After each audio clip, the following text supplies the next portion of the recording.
That works at 6. I'm tired.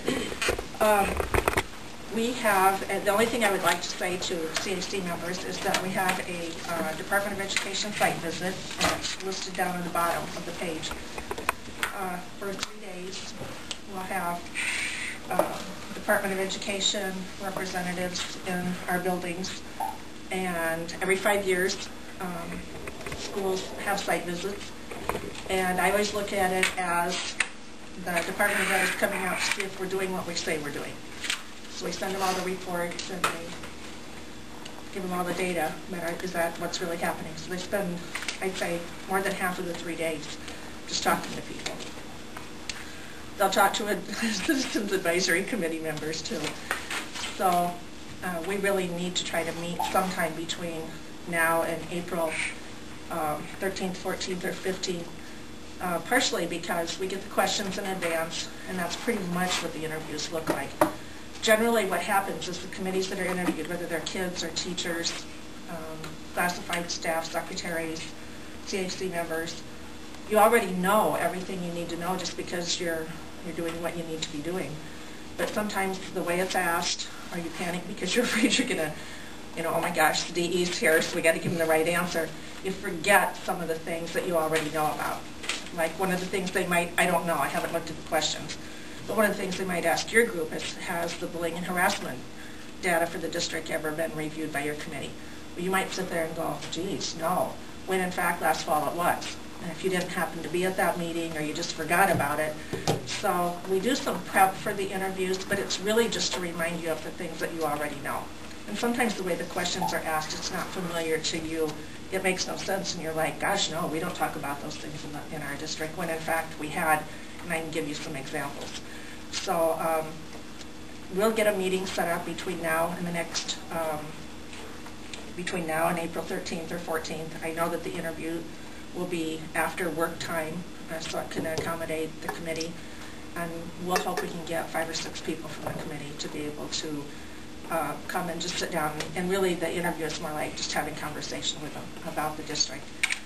And we'll make sure that the people doing the interviews, at least for the Citizens Advisory Committee, know that a big part of, sort of a subset of the Citizens Advisory was the reorganization committee, and that a lot of the focus for the year and the energy was placed on really getting organized and working toward that. And so some other things that we might have covered have sat just a little bit, but we didn't do anything illegal, immoral, or unprofessional, so we're okay.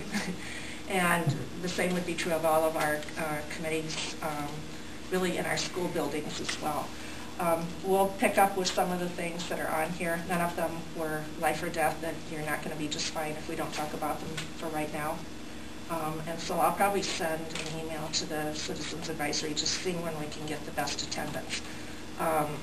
There were only 4 people who said that they would not be here tonight, so I really thought there'd be at least twice as many of you as there are, which would have only been 8, but that would have... And I really did enjoy the presentation. I did too. I really did too. I learned a lot. Good. Yeah, they're so good and so interesting. I wish more people would have heard them. Exactly. But you can spread the good word, and certainly those of you that are here are going to make sure that you're on the interview committee to be able to talk about some of this. So, I think everybody signed in. I don't know, there's the notebooks over there. I didn't. It's right over here. Did everybody sign in? If you didn't, would you please do that?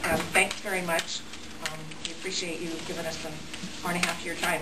And you can fully support the vocational programs now. It would not be typical to have this strong of programs in a school this size.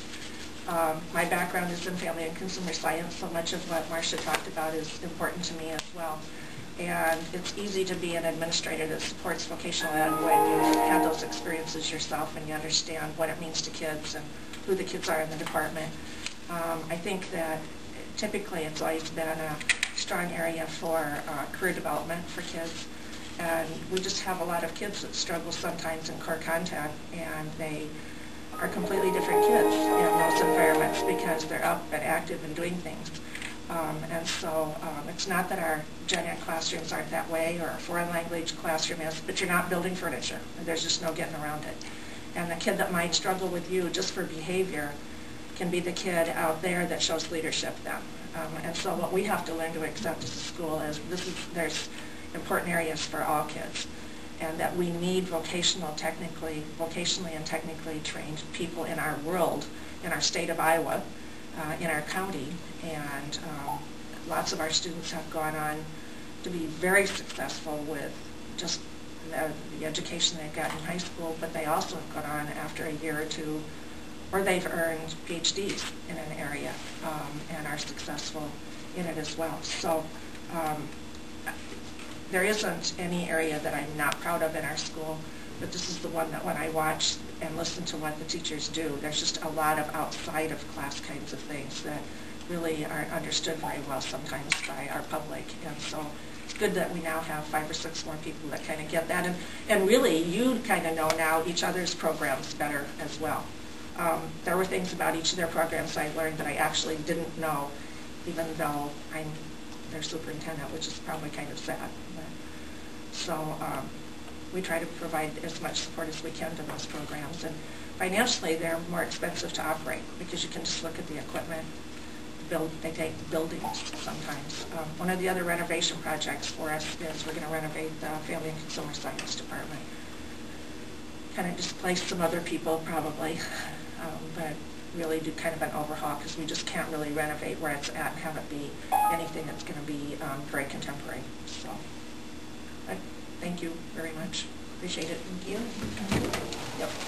And if you're doing nothing tomorrow night, 5 o'clock board meeting for the election of the new East. No, it's right here. Right here. Yeah. Yep. The interview or the board meetings for a lot of the superintendent search things, I think are at back. So I decided to have some of the other meetings here, but the meeting is right here. And if this gets too full, we'll move down to the small gym.